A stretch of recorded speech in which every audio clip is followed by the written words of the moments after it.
السلام علیکم ورحمۃ اللہ وبرکاتہ۔ بسم اللہ الرحمن الرحیم۔ الحمد للہ نحمده ونستعینه ونستغفره ونؤمن به ونتوکل علیہ ونعوذ باللہ من شرور انفسنا ومن سیئات اعمالنا من يهده اللہ فلا مضل له ومن يضلله فلا هادی له ونشهد ان لا الہ الا اللہ وحده لا شریک له ونشهد أن سيدنا وحبيبنا ونبينا مولانا محمدا عبده ورسوله صلى الله تبارك وتعالى عليه وسلم، أما بعد، اللهم صل على سيدنا محمد وعلى آل سيدنا محمد وبارك وسلم، اللهم بارك على محمد وعلى آل محمد كما باركت على إبراهيم وعلى آل إبراهيم إنك حميد مجيد۔ قال فسألته عن مجلسه فقال كان رسول الله صلى الله عليه وسلم لا يقوم ولا يجلس إلا على ذكر وإذا انتهى إلى قوم جلس حيث ينتهي به المجلس ويأمر بذلك۔ قابل احترام بزرگ و دوستو، شمائل محمدیہ، شمائل ترمذی، نبی کریم صلی اللہ علیہ وسلم کی مبارک زندگی کو سیکھنے کی اور اس کو اپنی زندگیوں میں لینے کی نیت سے سننا ہے اور پڑھنا ہے۔ یہ اصل ہماری نیت ہو۔ اللہ تعالیٰ نے بڑی پاکیزہ صاف زندگی عطا فرمائی، ایسی زندگی کہ جس سے اپنی ذات سے کسی کو نقصان نہ پہنچے۔ میں ایسے زندگی گزاروں کہ میری ذات سے کسی کو نقصان نہ پہنچے بلکہ خیر کا ذریعہ بنوں۔ یہ زندگی آپ نے سکھائی ہے۔ آج جو حصہ اس حدیث کا پڑھا گیا، فرمایا کہ فَسَأَلْتُهُ عَنْ مَجْلِسِهِ، حضرت حسین رضی اللہ تعالی عنہ حضرت علی رضی اللہ تعالی عنہ سے سوال کرتے ہیں نبی کریم صلی اللہ علیہ وسلم کی مبارک مجلس کیسے ہوا کرتی۔ جیسے یہ مجلس ایک گیدرنگ ہے، گھروں میں بھی ہماری مجلسیں ہوتی ہیں، دوستوں کی بھی مجلسیں ہوتی ہیں، مشورے کی مجلسیں ہوتی ہیں، مختلف مجلسیں۔ مجلس اسے کہتے ہیں لوگ مل کر جہاں بیٹھے۔ وہ کیسے ہوتی تھی نبی کریم صلی اللہ علیہ وسلم کی؟ تو ہم اپنی مجلسوں کو اس مجلس کے قریب لے جانا ہے، وہ صفات ہماری مجلس میں آئے، وہ برکتیں، وہ رحمتیں، وہ خیریں اللہ تعالی ہمیں عطا فرماتے ہیں۔ تو اس میں کن چیزوں کا ہمیں خیال رکھنا ہے؟ سب سے پہلی بات، کان رسول اللہ صلی اللہ علیہ وسلم لا يقوم ولا يجلس الا على ذکر۔ نبی کریم صلی اللہ علیہ وسلم مجلس میں بیٹھتے، اٹھتے، کھڑے رہتے، جو بھی حالت ہوتی اس میں اللہ کو یاد کرتے تھے۔ اللہ کو یاد کرنا ہے۔ یذکرون اللہ قیاما وقعودا وعلی جنوبہم۔ انسان تین حالتوں میں ہوتا ہے، یا تو کھڑا ہوا، یا تو بیٹھا ہوا، یا تو لیٹا ہوا۔ مطلب یہ ہے کہ یہ ہمیشہ ہر حال میں، جس کو علماء کہتے ہیں وقوف قلبی، کہ اللہ تعالیٰ کی یاد ہو، کہ اللہ یاد رہے، اللہ یاد رہے۔ صفت احسان، ان تعبد اللہ کأنک تراہ فإن لم تکن تراہ فإنہ یراک۔ اللہ میرے ساتھ ہے، اللہ دیکھ رہا ہے۔ تین آدمی بیٹھے ہیں تو چوتھے اللہ ہیں، چاروں کی مجلس چل رہی ہے تو پانچویں اللہ ہیں، پانچ ہیں تو چھٹے اللہ ہیں۔ یہ یاد رہے کہ اللہ ہمارے ساتھ مجلس۔ تو مجلس میں اللہ کا نام لینا چاہیے، دین کی کچھ نہ کچھ باتیں ہونی چاہیے۔ بعض مرتبہ ماشاءاللہ مجلسیں ہوتی ہیں، پروگرام ہوتے ہیں مختلف عنوانوں پر، ولیمہ، عقیقہ، اس میں جو ہے ماشاءاللہ دین کی کچھ نہ کچھ باتیں کہنے اور سننے کو مل جاتی ہے۔ نبی کریم صلی اللہ علیہ وسلم فرماتے ہیں جس مجلس میں اللہ کا نام نہ لیا گیا ہو، قیامت کے دن وہ مجلس بڑے افسوس اور حسرت کا سبب بنتی ہے۔ تو ہم جو ہے کبھی نہ کبھی ایک دین کی بات کر لیں، ایک اللہ کا نام لے لیں، یہ سب سے پہلی بات۔ اور دوسری بات، وَإِذَا انْتَهَى إِلَىٰ قَوْمٍ جَلَسَ حَيْثُ يَنْتَهِي بِهِ الْمَجْلِسِ۔ نبی کریم صلی اللہ علیہ وسلم جب کسی مجلس میں تشریف لے جاتے، پہلے سے مجلس ہے، پہلے سے لوگ جمع ہیں، آپ تشریف لا رہے، کبھی مسجد میں تشریف لاتے، کبھی کسی قبیلے میں، کبھی کسی مسجد، یہ مدینے کی کسی مسجد میں لوگ جمع ہیں، وہاں آپ تشریف لے جاتے. جب مجلس میں تشریف لے جاتے تو اللہ کے رسول صلی اللہ علیہ وسلم کا یہ عمل تھا، جہاں جگہ ملتی وہیں آپ بیٹھ جاتے. حیث ینتہی، ینتہی کے اندر عبدیت کی شان ہے، بندگی کی شان ہے. ایسا نہیں ہے کہ آپ جو ہے لوگوں کو ہٹا کر ان کو جو ہے پھلانگ کر کندھے ان کے کندھوں کو پھلانگ کر جو ہے آگے بڑھ رہے ہیں. تبھی اللہ کے رسول صلی اللہ علیہ وسلم نے اس کو پسند نہیں کیا. خاص طور پہ دیکھیں جب مجلس ہوتی ہے، جمعہ کی گیدرنگ ہو، کبھی بھی ہو، لوگ جو ہے نا یعنی آنے والے جو ہے آگے بڑھ کر بیٹھ جائیں. ہاں اگر جگہ خالی ہو تو پھر آدمی آگے آ سکتا ہے. اس کے لیے حدیث میں فرمایا اگر کوئی اپنی گردن حلال کرے تو اس میں ہمارا کیا قصور ہے. وہ خود موقع دے رہا ہے، کہتے نا آؤ بیل مار، بولتے نا ٹھیک ہے آپ ہماری گردن جو ہے پھیلا دیں، تو ہمیں جو ہے آگے بڑھ کر بیٹھنا ہے. تو نبی کریم صلی اللہ علیہ وسلم جب مجلس میں تشریف لاتے، جہاں جگہ ہوتی وہاں تشریف فرما ہوتے، صحابہ ادھر متوجہ ہو جاتے. صدر مجلس ادھر ہیں، جیسے ادھر کوئی بیٹھے ہیں سارے ادھر بیٹھے ہیں، تو اللہ کے رسول صلی اللہ علیہ وسلم ادھر بیٹھے تو سارے ادھر پھر کر بیٹھ گئے. یہ اصل میں یہ سکھانا چاہ رہے تھے امت کو کہ دیکھو یہ مزاج میرا نہیں بننا چاہیے کہ میرے اندر کہ مجھے آگے جگہ ملے، مجھے اسٹیج میں بلایا جائے، مجھے جو ہے ایک امتیازی شان دی جائے، مجھے جو ہے سمجھ رہے نا ایک آدمی کے اندر ایک حرص کا جذبہ ہوتا ہے. حرص کئی قسم کے ہیں، کھانوں کا حرص، مال کا حرص، عہدے کا حرص، مجھے ایک پوزیشن کا بھی حرص کہ میں جب جاؤں مجلس میں مجھے اچھی جگہ بلایا جائے، مجھے اونچی جگہ بٹھایا جائے. یہ امت کو تعلیم، اللہ کے رسول صلی اللہ علیہ وسلم جب تشریف لاتے تو آپ کے لیے صحابہ جو ہے بالکل جگہ دے دیتے، لیکن امت کو سکھانے کے لیے آپ یہ عمل فرما رہے ہیں کہ میرے اندر یہ جذبہ نہیں ہو کہ میں جب کسی مجلس میں جاؤں تو مجھے ایک بالا نشینی ہو، میرے لیے ایک امتیازی شان ملے. یہ چیز نہیں ہونی چاہیے، کیونکہ ہم بندے ہیں اور ہمارے اندر عبدیت اور بندگی کی تواضع کی جو ہے نا شان ہونی چاہیے. وَيَأْمُرُ بِذَلِكَ، اور صحابہ کو بھی اسی طرح حکم دیتے جہاں جگہ ملے وہیں بیٹھو. اور پھر فرمایا يُعْطِي كُلَّ جُلَسَائِهِ بِنَصِيبِهِ لَا يَحْسَبُ جَلِيسُهُ أَنَّ أَحَدًا أَقْرَبُ عَلَيْهِ مِنْهُ. سبحان اللہ، کیا بہترین سنت دیکھیں، کیا بہترین صفت تھی نبی کریم صلی اللہ علیہ وسلم کی. سبحان اللہ، إِنَّكَ لَعَلَىٰ خُلُقٍ عَظِيمٍ. واقعی آپ اخلاق کے بہت اونچے پیمانے پر تھے. نبی کریم صلی اللہ علیہ وسلم کی مجلس میں کوئی بھی آدمی آتا، آپ کے ساتھ بیٹھتا، تو ہر آدمی یہ محسوس، اللہ کے رسول صلی اللہ علیہ وسلم مجلس میں بیٹھنے والے کو ہر ایک کو اس کا حصہ دیتے تھے. حصہ دیتے نا، یہ مجلس بیٹھی ہوئی ہے، اس مجلس والوں کا حصہ ہے. حصہ کس اعتبار سے؟ ایک تو ہے کہ طلاقت الوجہ، محدثین لکھتے ہیں اللہ کے رسول صلی اللہ علیہ وسلم سب کی طرف دیکھ کر مسکراتے. یعنی ایسا نہیں کہ چار آدمیوں کی طرف دیکھ کے ہی بیان ہو رہا ہے، بقیہ ادھر حی علی الصلاۃ والے، کیا حی علی الفلاح والے بھائی ہماری طرف دیکھے ہی نہیں. دیکھیے یہ چیز ہمیں سیکھنا ہے. جب مجلس میں بیٹھے اللہ کے رسول صلی اللہ علیہ وسلم وہ حصہ طلاق، چہرے کی بشاشت، مسکرانا، خندہ پیشانی سب کی طرف ہے نا. اور تعلیم کے اعتبار سے اچھا بھائی اچھا یہ چیز سیکھ لیں، یہ چیز آپ سیکھ لیں، سیکھنے کے اعتبار سے، سمجھانے کے اعتبار سے ہر ایک. دیکھیے جملہ یہ ہے نبی کریم صلی اللہ علیہ وسلم کا، فرمایا کہ یعطی کل جلسائہ بنصیبہ، ہر مجلس والا اپنا حصہ پاتا تھا. اور جب مجلس ختم ہو کر رخصت ہوتی، لا یحسب جلیسہ ان احدا اکرم علیہ منہ، کوئی آدمی یہ ذرا برابر بھی یہ خیال نہیں ہوتا تھا کہ اللہ کے رسول صلی اللہ علیہ وسلم نے میرے ساتھ کم برتاؤ کیا ہے.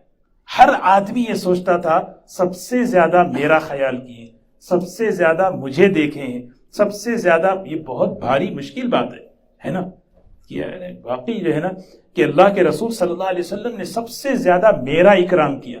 سوچے مجلس کیسی صحابہ کی ہوتی تھی، تو اللہ کے رسول صلی اللہ علیہ وسلم صحابہ کی طرف متوجہ ہو کر بات کرنا، خیریت پوچھنا. دسترخوان پہ بیٹھے ہیں، اب جو ہے جہاں مفتی صاحب بیٹھتے ہیں سارا کھانا ادھر ہی رہتا ہے، اب اس طرف جو ہے نا وہاں پہ پہنچتا ہی نہیں، تو ہر ایک کو اس کا حصہ پہنچے، ہے نا. عام طور پہ ایسے ہی ہوتا نا. تو جو ہے کھانا ادھر بھی پہنچتا رہے. یہ ذمہ داری ہے کہ بھئی ہر ایک کو جو ہے ہر چیز پہنچے. ایسا نہیں ہے کہ روٹی اور سالن ادھر ہو اور ادھر جو ہے کباب ادھر ہی ایک طرف رہے. تو یہ جو ہے نا مجلس کے آداب کے خلاف ہے. نبی کریم صلی اللہ علیہ وسلم اس کا بہت خیال رکھتے تھے. مجلس سے اٹھنے والا یہ خیال کر کے جاتا آج اس مجلس میں آ کر میرا سب سے زیادہ میرا خیال رکھا گیا. اللہ تعالی ہمیں اس کی توفیق نصیب فرمائے. من جالسه او فاوضه في حاجة صابره حتى يكون هو المنصرف. نبی کریم صلی اللہ علیہ وسلم کے پاس صحابہ جو ہے اپنے مسائل اپنے ایشوز لے کر آتے تھے، ہے نا، اپنے گھریلو کاروباری کچھ بھی وہ مسئلے لے کر آتے تھے. جب لے کر آتے تو نبی کریم صلی اللہ علیہ وسلم ان کی ضرورت، ان کی حاجت، ان کے مسئلے پر بیٹھتے، بات کرتے. اور یہاں پر یہ لفظ استعمال کیا ہے صابرہ. اللہ کے رسول صلی اللہ علیہ وسلم اپنے کو روکتے، اطمینان سے، تسلی سے بالکل ان کی بات سنتے. صابر وصبر نفسک، اپنے کو روکیے، اپنے آپ کو روکیے. اب ایک آدمی بیٹھے، میرا ایک مسئلہ ہے آپ سے. اب آدمی جو ہے، اب ظاہر سی بات ہے ہر ایک کا مزاج الگ الگ ہوتا ہے. 2 منٹ کی بات 15 منٹ کرتا ہے، 15 منٹ کی بات 1 گھنٹہ لیتا ہے. لیکن رسول اللہ صلی اللہ علیہ وسلم صابرہ، اتنے مصروف، اتنی ذمہ داریوں کے باوجود آپ جو ہے نا تو اطمینان کے ساتھ، تسلی کے ساتھ بات سن رہے ہیں. اور جو ہے اس کی بات کو سنتے سنتے یہاں تک کہ حتی یکون هو المنصرف، وہ خود جب اٹھ کے چلا جاتا تو آپ جاتے. وہ خود جب اٹھ کے چلا جاتا اس وقت اس کے بعد آپ جاتے. ایسا نہیں کہ ٹھیک ہے اجازت دیں ہم بس ٹائم ہے، ایسا نہیں. سبحان اللہ. ومن سأله حاجته لم يرده إلا بها أو بميسور من القول. نبی کریم صلی اللہ علیہ وسلم سے کوئی بھی آدمی آ کر سوال کرتا، حاجت پیش کرتا، مجھے ضرورت ہے، مجھے پیسوں کی ضرورت ہے، مجھے فلاں چیز کی ضرورت ہے، اللہ کے رسول صلی اللہ علیہ وسلم کبھی لا نہیں کہتے. ما قال لا قط الا فی تشہدہ. نبی کریم صلی اللہ علیہ وسلم نے کبھی زندگی میں لا نہیں کہا سوائے التحیات کے، سوائے کلمے کے. ما قال لا قط الا فی تشہدہ. اگر کلمے میں لا نہیں ہوتا تو زندگی بھر آپ کی زبان سے لا نکلتا ہی نہیں. لیکن اللہ کے رسول صلی اللہ علیہ وسلم کے پاس آ کر کوئی سوال کرتا، مجھے کوئی چیز چاہیے، آپ کے پاس ہوتا فوراً دے دیتے، جو ہوتا دیتے. اگر نہیں ہوتا تو پھر کیا کرتے؟ یہاں پر فرمایا او بمیسور من القول، نرمی سے بات کرتے. میسور یسر سے ہے. میسور جو ہے، میسور ایک سٹی کا نام ہے. میسور والے بھی بڑے نرم ہوتے ہیں. اما تعرضن کیا ہے وہ آیت؟ انہم ابتغاء رحمت من ربک ترجوها فقل لهم قولا میسورا. کہ آپ کے پاس کوئی چیز نہیں ہے، آپ کے پاس کچھ نہیں دے سکتے، تو آپ کیا کریں؟ ایک اچھی بات. کیسے نبی کریم صلی اللہ علیہ وسلم قول میسور یعنی نرمی کی بات کہتے؟ بلال سے لے لو، فلاں سے لے لو، اور ان سے کہو میرے سے بعد میں لے لو. ایک کام کرو، ابھی اس وقت میرے پاس نہیں ہے. کوئی صاحب ہوتے، میں آپ سے یہ چیز قرض لیتا ہوں، آپ دے دیجیے، میں آپ مجھ سے بات. ہر ایک کے ساتھ نبی کریم صلی اللہ علیہ وسلم کی سخاوت اس طرح ہوا کرتی تھی. قد وسع الناس بسطه وخلقه فصار لهم ابا. نبی کریم صلی اللہ علیہ وسلم جتنے مجلس میں بیٹھے ہوئے ہوتے تھے سب کے ساتھ خندہ پیشانی، سب کے ساتھ خوش اخلاقی کے ساتھ. یہ بڑی حکمت کی بات ہے. یہ خاص طور پہ جو ہے نا، یہ علماء نے لکھا ہے کہ اس سنت کی یہ ماں باپ جو ہے نا، خاص طور پہ والدین جو بڑے ہوتے ہیں، جو ذمہ دار ہوتے ہیں، وہ جتنے ان کے ماتحت ہوتے ہیں، جتنے ان کے ساتھ ہوتے ہیں، ان کے ساتھ خندہ پیشانی، خوش اخلاقی، برتاؤ میں برابری کرنا چاہیے. محبت اپنی جگہ ہے. کسی کے 4 بچے ہیں، 2 سے زیادہ تعلق ہے، لیکن برتاؤ میں جو ہے نا برابری ہونی چاہیے. کیوں؟ اگر یہ برتاؤ میں اگر برابری نہیں ہوگی تو وہ بچوں کے درمیان حسد پیدا ہوگا. ابا ان کو زیادہ چاہتے ہیں، امی ان کو زیادہ چاہتے ہیں. کھل کے نظر آتا نا کہ بھئی کہ یہ ان کو، امیر صاحب ان کو. فیوریٹزم نہیں تھا، بیسکلی یہ بولنا سمجھ رہے نا. فیوریٹزم ہوتا نا کہ بھئی کہ یہ میرا ہے. اب میری کلاس میں 10 بچے ہیں، اب 10 میں 2 کو ہی جو ہے نا بات کرتا رہوں تو 8 کیا کریں گے؟ بھئی میرے استاد ہماری طرف دیکھتے ہی نہیں. اب یہ سارے 8 اس کے خلاف ہوں گے. یہ ہوتا ہے. یہ سارے 8 یہ ہے کیا ہے؟ یہ استاد کا خاص ہے، اس کو چھوڑنا نہیں ہوتا، نہیں ہوتا۔ نبی کریم صلی اللہ علیہ وسلم معاشرے کے اندر، ماحول کے اندر یہ چیز لانے ہی نہیں دیتے تھے۔ آپ جو ہے نا سب کے ساتھ ایسا معاملہ کرتے، سب کی محبت میرے ساتھ برابر، سب کے ساتھ تعلق میرا برابر۔ قد وسع الناس بسطه وخلقه فصار لهم ابا۔ اللہ کے رسول صلی اللہ علیہ وسلم ہمارے لیے والد کے درجے میں، شفیق والد کے درجے میں، جیسے ایک باپ، کون سے باپ؟ سخت باپ نہیں، ایک شفیق، انا لکم بمنزلۃ الوالد، میں تمہارے لیے ایک باپ کی طرح ہوں، میں تمہیں زندگی سکھا رہا ہوں، گھر میں کیسے رہیں، گھر والوں کے ساتھ کیسے رہیں، مجلس میں کیسے رہیں، کھائیں کیسے، پیئیں کیسے، استنجا کیسے جائیں، نماز سے لے کر زندگی کا ہر شعبہ میں تمہیں سکھا رہا ہوں۔ اسی لیے وَأَنزَلْنَا إِلَيْكَ الذِّكْرَ لِتُبَيِّنَ لِلنَّاسِ مَا نُزِّلَ، قرآن اللہ نے نازل فرمایا۔ اس قرآن پاک کو کھول کر نبی کریم صلی اللہ علیہ وسلم نے ایک سیرت کے ذریعے سے آپ نے قرآن بتایا، یہ میں تمہیں سکھا رہا ہوں، اور کیسے؟ ایک شفقت کے ساتھ، نرمی کے ساتھ، محبت کے ساتھ۔ فَصَارَ لَهُمْ أَبًا وَصَارُوا عِنْدَهُ فِي الْحَقِّ سَوَاءً، یہی بات دوبارہ، حق کے معاملے میں سب برابر، سب برابر، کسی کے ساتھ اونچ نیچ معاملہ برتاؤ نہیں، کسی کو کسی پہ ترجیح نہیں، کسی کو کسی پہ، ہاں ترجیح ایک چیز ہوتی ہے، ترجیح کب ہوتی ہے؟ ترجیح اس وقت ہوتی ہے تقوی کی بنیاد پر۔ مجلسہ مجلس علم وحیاء وصبر وامانت، سبحان اللہ، اللہ اکبر۔ نبی کریم صلی اللہ علیہ وسلم کی مبارک مجلس، آپ کی گیدرنگ کیسی ہوا کرتی تھی؟ مجلس العلم، مجلس الحیاء، مجلس الصبر، مجلس الامانہ، یہ آپ کی مجلس ہوتی تھی۔ کیا مطلب ہے؟ اس مجلس میں ایسی مجلس ہماری ہو، کچھ آدمی سیکھے، ایک بات دین کی سیکھے۔ مجلس الحیاء ہو، حیا کی باتیں سیکھے، حیا کی باتیں۔ مجلس الامانہ، امانت کی باتیں سیکھے، ہماری مجلس امانت دار ہو۔ مجلس میں جو باتیں ہوتی ہیں اگر وہ مجلس تک محدود رہیں 80% پرابلم ختم ہو جائیں گے، یعنی مجلس، اسی لیے حدیث میں رسول اللہ صلی اللہ علیہ وسلم فرماتے ہیں المجالس بالامانہ، مجلس کی باتیں امانت ہے، مجلس کی باتیں امانت ہے۔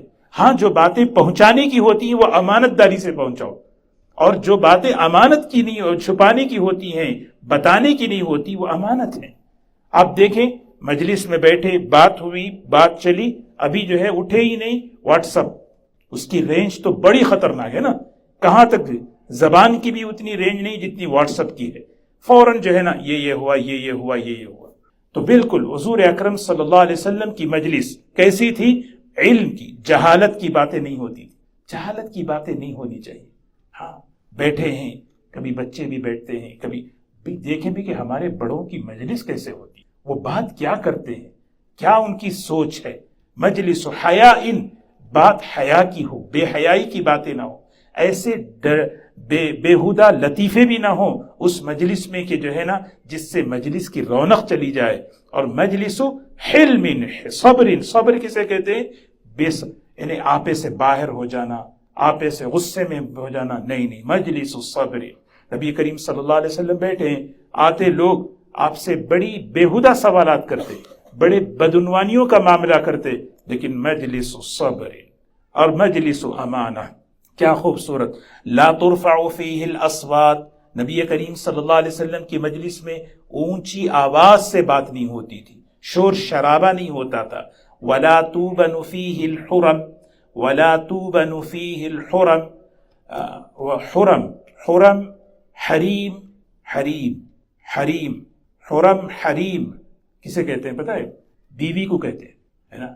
آپ سنے ہوں گے عربوں میں کیف الزوجہ نہیں بولتے، عرب جو ہے کیف الزوجہ نہیں بولتے، کیف الحریم بولتے، کیف الحرم، یعنی کیوں حرم کو، بیوی کو حریم؟ قابل عزت، قابل عزت ہے وہ، قابل حفاظت ہے وہ چیز، اسی لیے حریم کو، بیوی کو حریم کہتے ہیں، قابل عزت، قابل حفاظت ہے وہ۔ نبی کریم صلی اللہ علیہ وسلم کی مجلس کی ایک خوبی یہ ہوتی تھی لا توبن فیہ الحرم، کسی کی عزت پر حملہ نہیں ہوتا تھا، کسی کی عزت کو اچھالا نہیں جاتا تھا، فلاں کو، فلاں کی بات فلاں، فلاں کی بات فلاں، تو وہ ایسا، وہ ایسا، یہ ایسا نہیں۔ لا تؤبن فیہ، تؤبن کہتے ہیں اٹیک کرنا، حملہ کرنا، کسی کی عزت پر حملہ نہیں ہوتا تھا.